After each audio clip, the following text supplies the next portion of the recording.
Hi, everybody. It's 10 o'clock, so we'll go ahead and get started here. Welcome to another Automation Theory webinar. Today, we're going to look at how to secure your ConnectWise Manage and PSA server from zero-day attack. This webinar is being recorded, and we will have time at the end for questions. So feel free to make use of that Q&A box. We've got a mixed audience today, so we'll start with some background, but by the end, we'll get to plenty of crunchy technical details, complete with a live demo. So without further ado, let's go ahead and get started. To get some introductions out of the way, I'm Jeremy, founder of Automation Theory, and my firm specializes in MSP tool infrastructure with a heavy focus in the on-prem ConnectWise products. We're a niche firm. We strive to take care of your tools so you can take care of your clients. We also have skin in the infrastructure security game ourselves. We use the same technologies shown here to protect our own systems. So with that, let's talk a little bit about ConnectWise PSA and the crazy world that we're doing it in. A few years ago, we gave a talk about defending the MSP tool stack in what we call the zero-day world, which is a name that we've given to the chaos that is the kind of reactionary vulnerability response that plays out day to day in the MSP world. And some updated stats for you. On average, 2 new CVEs were released every day last year, and 23% of those were 0 days, which equates out to the math that you're getting about 3 0 days coming out each week. The current model of discover, disclose, patch, pray, and implement MFA just isn't going to scale, especially when we're talking about MSP tools. One thing that we've seen is that vendors themselves need time to go ahead and create patches, and most MSPs aren't going to patch instantly just because, well, we're in the technology industry, and we know that the bleeding edge isn't going to be stable. And we were chatting with a client of ours, and once upon a time, they had performed a pen test, and their pen test company had actually found an authenticated injection vulnerability with ConnectWise Automate. So they went ahead and reported that to ConnectWise, and it took them 4 months to actually create a patch to take care of that vulnerability. And initially, they wanted more time to actually do that development work. As you can see, a change needs to happen, especially in the MSP context where we're running software that's always going to have some sort of external exposure. So let's look at the anatomy of an attack, as that is going to really define how we go ahead and design an effective defense. If you've been to an Automation Theory webinar before, you've seen this slide. In a nutshell, attacks follow phases, and different security layers offer their protection in different phases of an attack. So in our context of protecting applications, what we're looking at would be those first 4 phases you see on the slide. And the last 3 are, bread and butter in the MSP space that you see on the server side. Things like your endpoint software, your EDR, DNS filtering, your SIM tools, etc. In our context for today's webinar, we're going to zero in on ConnectWise PSA or ConnectWise Manage. I'll use the terms interchangeably during the webinar. Just for historical context, back when I started in the MSP industry, it was still just plain ConnectWise. I don't know if that's true for anybody else out there in the audience. I know it is for a few of you. I digress. Let's go ahead and take a look at what the risks are with ConnectWise PSA, and then we'll get into dissecting methodologies and some defense strategies. By and large, the PSA is lifeblood for the average MSP. Has anyone ever heard the phrase, if it's not in ConnectWise, it didn't happen? We have a couple consultants on the call here. I bet you've actually told that to your clients, or if you've been to a ConnectWise conference, you hear that phrase. Almost every phone call that goes into or out of the average MSP gets logged into your ConnectWise, whether that's support, sales, accounting, purchasing, you name it. If an attacker compromised a ConnectWise Manage instance, the fallout, you can tell it's going to be widespread, but it's a little bit less obvious to an RMM exploit where we know, hey, the bad guys want to get into the RMM, and then they want to go ahead and deploy ransomware through your RMM. The risk profile here can run the gamut from secondary exploits, from integrations, to traditional phishing scams, all the way to payment fraud, potentially. One important thing to consider would be the business impact to operations, not just the fact that people are going to have a really hard time doing their jobs, but there's also impact to cash flow if you bill through ConnectWise Manage. It's awfully difficult to go ahead and get paid if you can't send invoices, but if you need to recover from an attack, you're going to have immediate expenses from that, and your cyber insurance payout might not be immediate. So there could really be a cash flow pinch for an MSP trying to recover in a scenario like this. You might have heard of a story involving an MSP known as PM Consultants. They were an MSP in the dental vertical out in Portland. They were hit by a ransomware attack in 2019, and it turns out they couldn't recover. They ended up shutting down, and they filed Chapter 7 bankruptcy in 2020. And we don't know all the particulars of that attack, but it lines up with the other attacks on CVE 18362, which was deploying Grand Crab ransomware to MSPs. And the nuts and bolts of that attack, there was an unpatched plugin in ConnectWise Manage that allowed requests that went to Manage to have basically SQL injection on CSA BSA. So one unpatched plugin quite likely led to bankruptcy for that MSP, and we're here today because we don't want that to happen to your MSP. Let's look at how some of these attacks would go ahead and play out. Reconnaissance is where the attackers start, so that's where we'll go ahead and start too. So once the attackers have an exploit, they need a target, and they start reconnaissance. Here we have data from the Shodan IoT scanner. There are other similar services out there. Shodan happens to be one of our favorites, and as you can see, there are about 2,200 MSPs that have ConnectWise Manage naked on the internet. As an attacker, once I've enumerated my target, I can go ahead and start launching attacks. And for anybody who didn't know, when you log into Shodan, you can run a search, and there's a big old download button, and you can get structured data file of all these targets, and you can feed it into a cute little script, and well, that's how a lot of the script kiddies go ahead and start. And that's the foundation of various attacks. And while it might seem like we have bigger fish to fry, there are also nation-state actors and all the rest going after MSPs. Truthfully, a dumb bot with ransomware can do just as much damage as a sophisticated nation-state actor. So that is something we think about as we create our layered defenses. Beyond 0 days, it's also possible to search for other exploitable things when we're querying Shodan. That's worth our attention.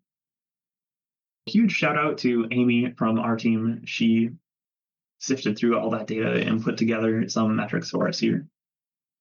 And as you can see, we have 140 MSPs with publicly enumerable vulnerabilities on their managed server. And with some of the other data that we scraped, we were also able to figure out that over 100 MSPs are using end-of-life Windows Server versions. Even without a 0 day, it's easy for an attacker to target these MSPs who are so busy serving their clients that they fall behind on their internal housekeeping. Do you see some of the dates on those CVEs? We pulled this data, I want to say 2 weeks ago.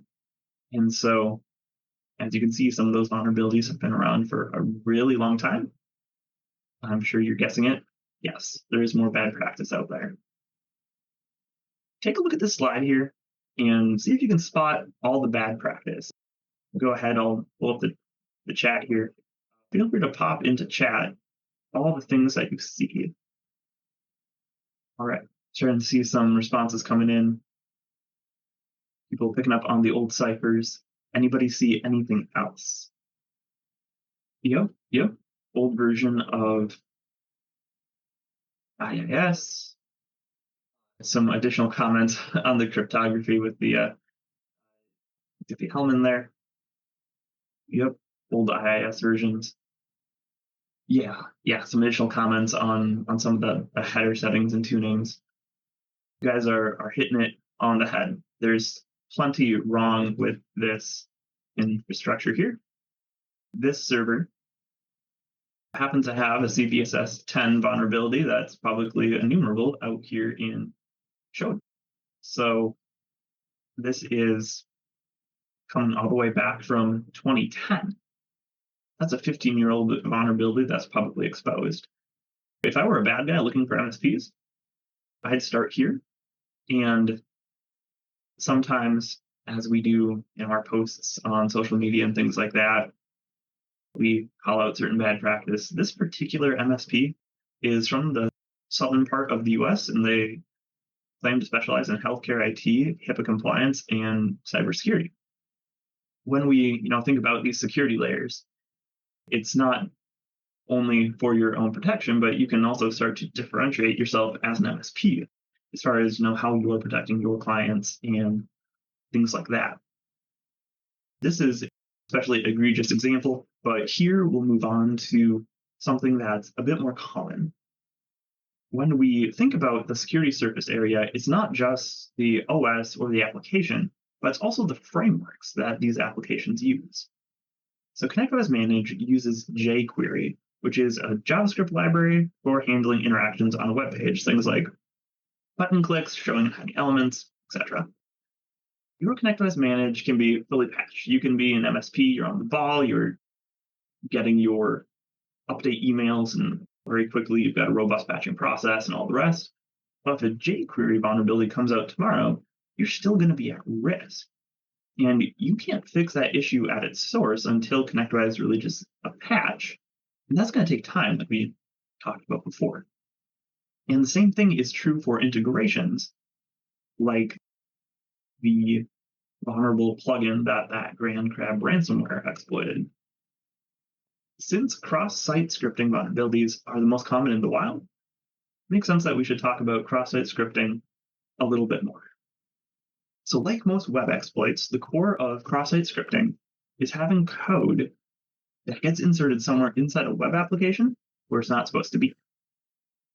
The payloads are typically JavaScript, and JavaScript can do pretty much anything that you can do in a browser. There are a number of different varieties of cross-site scripting attack. Probably heard them mention. You can have stored cross-site scripting, reflected cross-site scripting, things like that.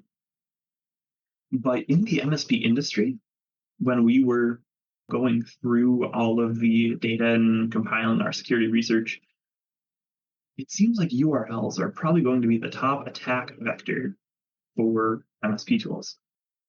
Let's go ahead and take a look at this in some detail here with a live demo. Here we are in a mock ConnectWise Manage instance. Turns out that it's awfully tricky to actually get a real live managed server to demonstrate injection against. We mocked this up, and this is since automation theory webinars are PG, we're going to call this the darn vulnerable web application. This is a classic web framework for testing vulnerabilities and all the rest. So here we have set up a cross-site scripting demo coming in over email. Here we have email from me to me with two links. One without a WAF protection, which is our vulnerable PSA. And then we have one with WAF, which is our secure PSA. And so go ahead and flip things around, and we'll come back to this in a moment. So we're just going to go ahead and click the link, and Firefox locks on to that, hey, I've got my Outlook safe links here. It doesn't matter where we go. We'll get to that in a later slide. So we're just going to click on the safe links and get logged in. You can see it redirected us. Quick little flash of the browser screen, doesn't look like much happened. Over here, I successfully stole a session cookie. So you probably know where this is going, but we'll bring it to its logical conclusion here. We'll go ahead and we'll copy that. And down here in Postman, we have our request queued up. So we're sitting here, the HTML doesn't display perfectly, but we're at the login screen of our vulnerable web app. So I'll just go ahead and go to cookies, PHP session ID, and we'll paste in the ID that we stole, close this window, and when we hit go, ta-da, we are inside the application, and minus some of the pretty HTML and CSS rendering. So we have successfully stolen credentials, and if this was a PSA or an RMM or any other tool, we're successfully accessing the application with whatever permissions that user had. So the actual threat is really going to depend on, hey, was it a user on the technical team who clicked that link, or was it somebody in some of the business side of the MSP who maybe has, read-only access for doing accounting or other client reporting work? But as you can see, we are in. And just because I know you're wondering about this other link here, we can go ahead and try it.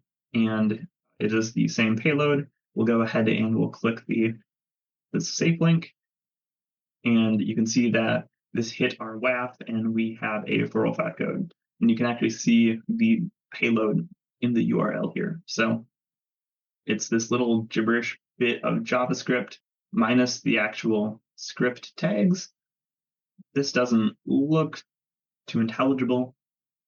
It is base64 encoded. There are entire cheat sheets online about how do you encode and obfuscate your cross-site scripting payloads. That is what we want to happen when we access our MSP tools. And going back to Postman here, we have one other fun demo. A lot of times when you have more complex threat actors, you have chained vulnerabilities. If you remember Kaseya BSA, there were a total of 8 different CVEs that were actually released for all the vulnerabilities there. And one other thing we can demonstrate through a WAF would be some good old-fashioned SQL injection. First things first, we share the cookie, and we can go ahead and send that SQL payload. And this is just a pre-canned, quick little adjustment where you insert an extra quote. It's improperly sanitized input, and then you can type in union and another SQL statement. Down below here, you can see we have our first name, last name, admin, and then we have the union, and we have the password hashes from our database.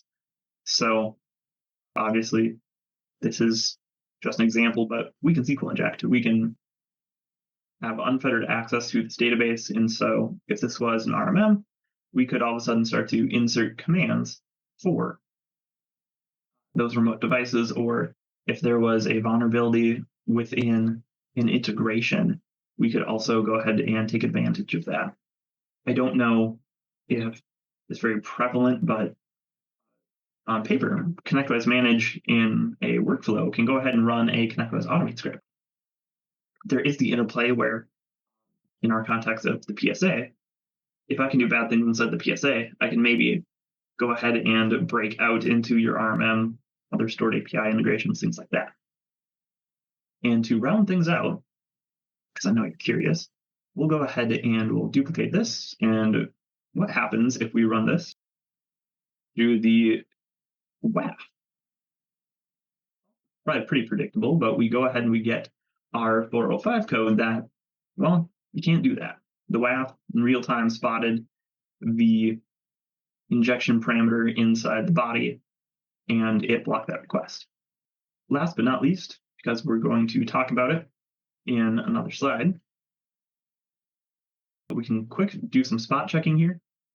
And I know it's probably a little small in the screen share, But if you look at our server parameter here, we are actually testing all the vulnerabilities through the free tier of Cloudflare. We recently wrote a blog post about some of the limitations of that offering. And so we thought, what better way to go ahead and actually demonstrate that than use it in our demo. So both the cross-site scripting and the SQL injection went ahead and passed right through the free WAF, as it were. Moving right along here. We already kind of hinted at this here, but cross-site scripting is about injecting code, and most of your existing security stack between your inbox and your browser can't detect it. So as you saw in our demo, this cuts through safe links like butter. And that actually surprised me. I was very much thinking that certainly Microsoft would notice suspicious JavaScript appended into a URL and all the rest. And I was actually quite disappointed when I realized, oh no, let that injection straight through. And you can also see on VirusTotal, we have a very just blatant cross-site scripting tag. We ran that through, and none of the scanners inside of VirusTotal locked onto the malicious JavaScript in that URL. So there isn't a great solution to this, obviously. Probably coming to mind, there are a few browser plugins and things like that and whatnot that will disable JavaScript, but that breaks a lot of functionality. So it's really tricky without actually something in front of your tool stack to protect against this.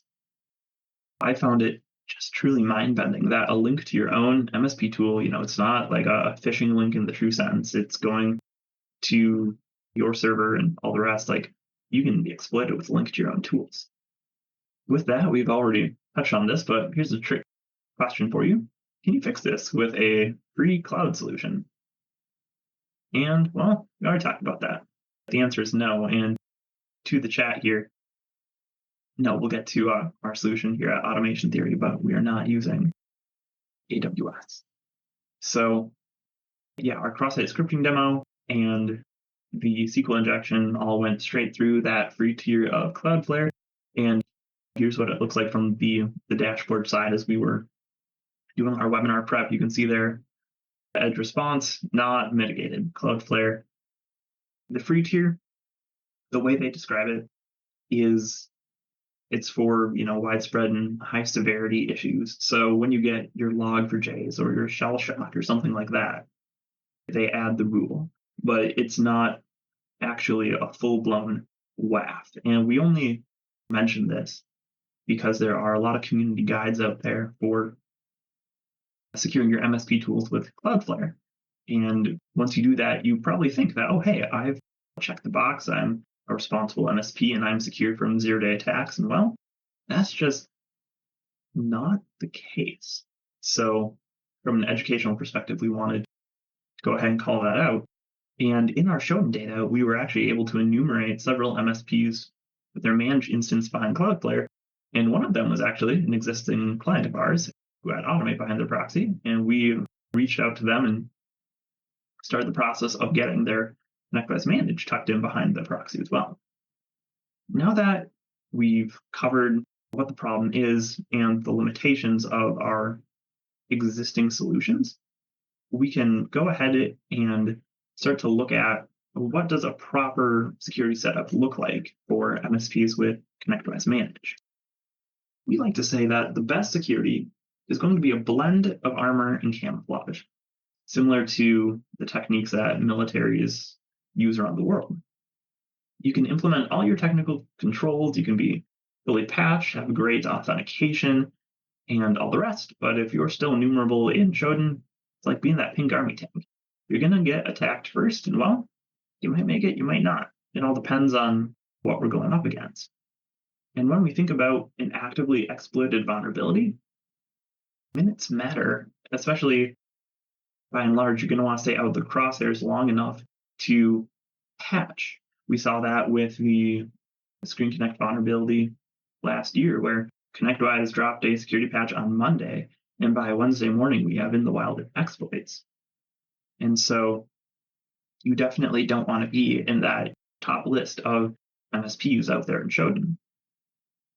And one thing that we like to call out when we're talking about camouflage here, it's different than the security by obscurity that isn't security at all, that you come across in all of your industry certifications.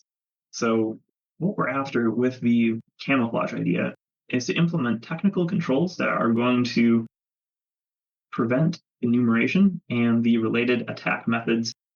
We're not just after changing some trite details like a port number and pretending that we've beaten IoT scanners. So let's take a look at this in action here. Here's an example of camouflage as a technical control and how it really plays out. So what you see on the screen, this is Shodan data from a real automation theory proxy client. And believe it or not, they've got a full ConnectWise stack of Manage, Automate, and Screen Connect behind this proxy instance. And well, you can't tell. You have no way of knowing from this data what applications are behind that proxy, how many applications there are, or any of the technical details, like what's the Screen Connect version? Is Manage using a vulnerable version of jQuery? None of that detail gets spilled out with a properly configured reverse proxy. And there are about 137,000 other 503 error messages with the same HTML hash. So it's obviously not a viable strategy for an attacker to start looking for these error messages and try and find MSPs that way. And one thing for anybody who was at our talk at MSP GeekCon back in 2023, we called out that with some of the in-app IP restriction functionalities, you actually do get an error message that you can use to search. So for the in-app IP restrictions inside of ConnectWise Automate, if you enable those, you're still enumerable in Shodan. I can search for the pattern in the HTML followed by a 403 error message, and I can find your Automate instance and then start to hit the non-IP restricted parts of it. That's where these little details do actually come into play. Before we get too far into how we actually construct a viable solution for protecting these MSP tools, there's still a little bit more that we need to cover for best practice details. Moving along here. For attackers, when we're trying to enumerate, apart from Shodan, DNS and certificate records are a go-to for finding attack surface, and this can be done both manually or in automated ways. Potentially, with every business card you're handing out, you could be handing out your attack surface, and that's not an ideal scenario from a defensive standpoint. Here we have on screen certificate records from an MSP in the north central US with the details redacted.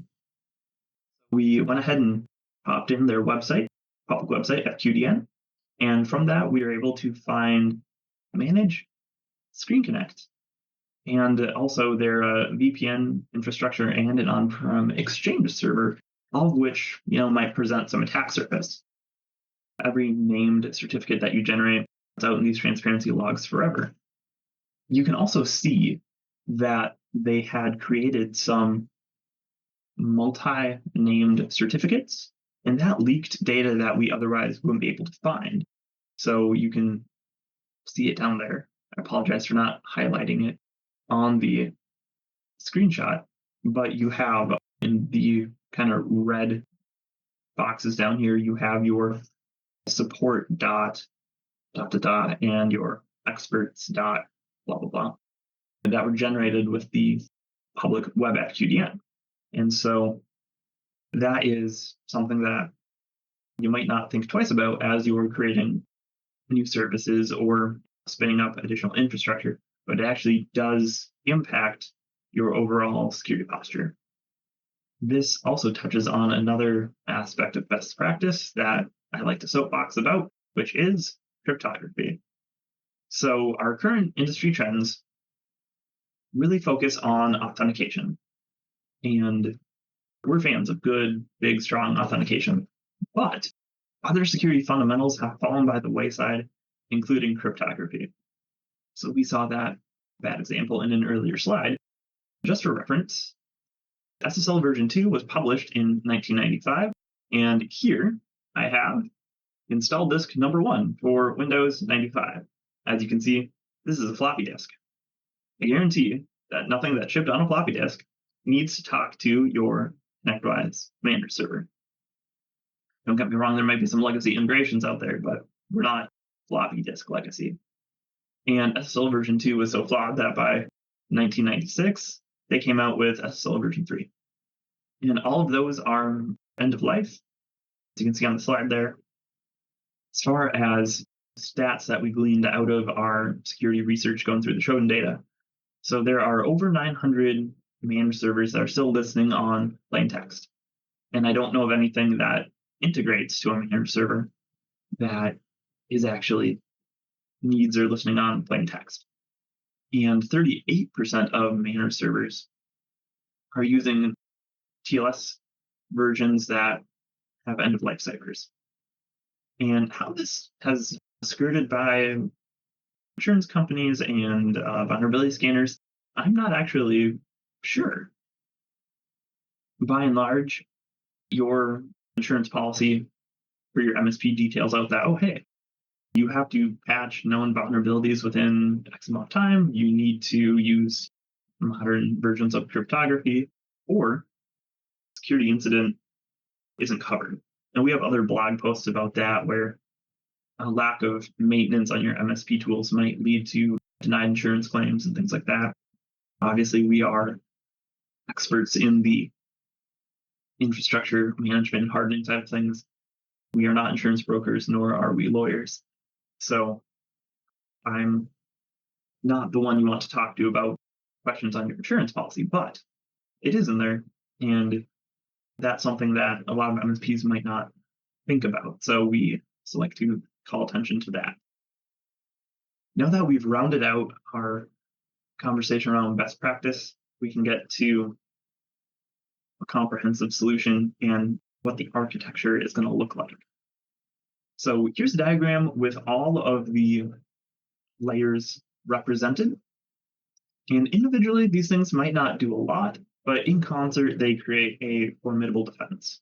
And we see this with things like HTTP hardening. On our website, we have a best practice security scanner, and you can go ahead and run your various MSP tools through that, and it'll spit back reports of cryptography and headers and enumeration and things like that. And occasionally we'll see people who are scanning their same MSP tool again and again and again, and by and large, they're trying to tune HTTP headers from when we've contacted them and just checked in and all the rest. And you can tune your HTTP headers and they can be perfect from a best practice standpoint. But if you're not out of Shodan, it doesn't matter. We do like to call that out and not miss the forest through the trees. It's not merely a matter of server-side config. We need to fix the first phase of an attack. Essentially, what we'd recommend for an architecture, you want to start with a wildcard certificate and a wildcard DNS record. And that fixes those enumerability problems that we looked at earlier. We didn't show it on the slide, but there are various tools, whether that's DNS Dumpster or Hacker Target, or things like that, where you can enumerate DNS records. And for a lot of MSPs, they've leaked over the years. Maybe you've had ConnectWise.yourmsp.com registered for 10 years. You were an early adopter of ConnectWise, and well, depending on your DNS host, that might have leaked. If not through DNS, then certificate records. And so we can go ahead and take care of the enumeration. We point it to a reverse proxy, which is doing the technical layer 7 protecting of the application. It prevents enumeration. It's presenting its certificate doing TLS offloading. We can also tuck in additional security controls. So if you want to allow your API integrations in from anywhere, but you should only be able to hit the login page from your office, we can configure that with layer 7 rules. Or if you have clients in multiple countries, but you only want to allow API access from the US or things like that, we can also configure that. A reverse proxy can do plain old IP restrictions. The IP ACL is about 40 years old. Well, we have a lot of new security technology on the market and a lot of additional options for today's modern world. There are some scenarios where the humble IP ACL still serves us really well, and that's totally possible. We can also go ahead and incorporate a WAF into the reverse proxy. And that's where you get the payload inspection of what's in the body of that request, what was appended into the URL, what's in the HTTP headers. We've seen attacks come through for various bots where they actually, inside of the HTTP header, they have a shellcode injection or something like that. And sometimes that's trying to attack the application. Sometimes that's trying to attack secondary tools like your loggers. It just gets tucked away into your SIM tool. And then when you fire up your SIM tool, all of a sudden there's an embedded JavaScript or shellcode attack that's designed to take advantage of that application. All of that can be protected and what have you with a WAF. And then you have your application servers. So we can protect multiple applications with a single reverse proxy. And a reverse proxy, also depending on your needs and such, your MSP, you can turn that into a load balancer. Now, we typically see that more on the RMM side than the ConnectWise Manage side, but we can handle load balancing, or if you have redundant internet connections, we can configure that in the proxy. And so if your primary internet connection goes down, the proxy will just send the traffic over the secondary link. It's totally seamless and transparent to your users. You don't need to go out and edit a DNS record and wait for TTLs to expire and things like that. For anyone who's wondering, we can assist you with getting this set up, which brings us to the Automation Theory proxy service. As you guessed, here at Automation Theory, we offer reverse proxy as a service with a WAF module. It is a fully managed service, and it's designed for MSP tools, including ConnectWise Manage, where we go ahead and host the proxy in the cloud and do all the configuration to point it to your Manage instance. So it can provide all of the features that we've discussed today. We can deploy these things pretty quick. Typically, the longest part of the implementation, apart from the testing, would be getting the certificates configured. We go ahead and manage all of the back end for you, and so that eliminates both the complexities and security surface area, because reverse proxies can have their own vulnerabilities. There's some MSPs who followed a community guide years back for like an Nginx reverse proxy, and we can go out in Shodan and we can A, find their MSP tools because the proxy is not configured correctly, but B, Shodan is also kind enough to enumerate the CVEs inside of Nginx that have emerged, and it's very much not a set it and forget it, just like when you were doing MSP work for your clients. We all know in the IT industry, it's not a matter of just turning on automatic updates and walking away. Technology needs care and feeding, and well, we do that on the back end for you. We also include multiple applications. So most of your on-prem ConnectWise stack, or your ConnectWise PSA, your Automate, your Screen Connect, all of that is compatible. And we also support Hoodoo and Bitwarden behind our reverse proxy as well. It's not on the slide here, but we also do best effort support on any other on-prem MSP tools that you have. So whether that is a ping plotter or some other internal tool that you have, most just plain web apps are pretty easy to proxy. And behind our production reverse proxy here at Automation Theory, I think we're somewhere between 25 and 30 different web apps. So we can definitely assist you with applications that might not be on our published list. We price our product per node, which each node, we have it sized for RMM agent count, and each node can handle about 5,000 Automate agents. For an MSP, if we're just looking at ConnectWise Manage, then yeah, you're only going to need one proxy instance for that. And if you ever grow to the point where we're starting to go ahead and see some performance lag, we can add a second proxy node and go ahead and load balance that. And so it's now a very simple linear per node pricing model, no gimmicks or anything like that. And these days, our proxy service comes with WAF. For any existing clients, I know we have a few on the webinar today. We used to sell them individually where WAF was an add-on, and in today's offering, it's all included. That's all baked in, and we can turn the WAF on in learning mode, and after about a week, we can turn it into blocking mode and actually get protection against 0-day vulnerabilities. All the complexity gets nicely abstracted away. You don't need to tune any rules. You don't need to go ahead and figure out what strange request from this vendor is actually doing. Another shout out to Amy. She was doing all of the care and feeding of building out these WAF rules, and I think we hit about 60 pages worth of write-ups for the various exclusions for the integrations that we came across from various vendors. It's probably not surprising to you that both ConnectWise and other MSP vendors out there might have a little bit of less than best practice when it comes to how their products and integrations work.